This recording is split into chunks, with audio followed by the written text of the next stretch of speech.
Federal prosecutors have sharpened their case against Eugene Big U Henley with a slate of new overt acts that depict him as a violent shot caller who boasted about disciplining Nipsey Hussle and others, even as he publicly branded himself a community mentor. There we go right here.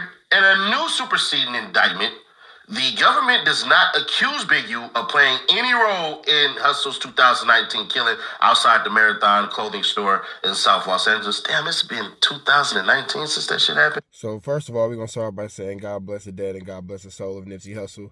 We're going to point out the fact that the government is not charging him for the overall death of Nipsey Hussle, but so far up until this point, it's looking like he has potentially just threatened to unalive Nipsey Hussle. They're not saying that he has actually they're not saying that he actually did it. They're not saying that he was actually a part of the overall demise of Nipsey Hussle. However, it was threatened previous to, it seems like. The murder was prosecuted in state court where Ronald, I was going to say Ronald. I'm tripping. My bad, y'all.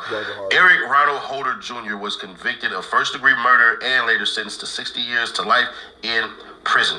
Instead, federal prosecutors say intercepted calls captured Big U's years later threatening to kill Nipsey Hussle and others in describing himself as the hunter of the rolling 60s. Rhetoric they frame as part of a racketeering pattern of intimidation and control. On December 31st, 2022, on an intercepted call, Big U said that he was bigger than deceased rapper Nipsey Hussle and that he disciplined Nipsey Hussle and that defended he was bigger than any other rolling 60, according to Deputy Attorney General Todd Blanche. On January 1st, 2023, on an intercepted call, defendant Big U said he was not beefing with Nipsey Hussle because if anyone beefs with Big U, I'ma kill him, period.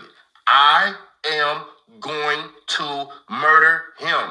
The superseding indictment's new overt acts expanded far beyond the already detailed allegations about a Las Vegas studio artist's murder, dispensary robberies, and extortion payments. It adds a series of fresh overt acts that aim to show Big U and his associates using fear to tighten their grip on Los Angeles streets and on wealthy clients. In one added episode, Big U discusses disciplining a fellow Rolling 60s member identified as OG Crip Cuz, claiming he had to be beaten for perceived disrespect and warning that he could have had him killed instead.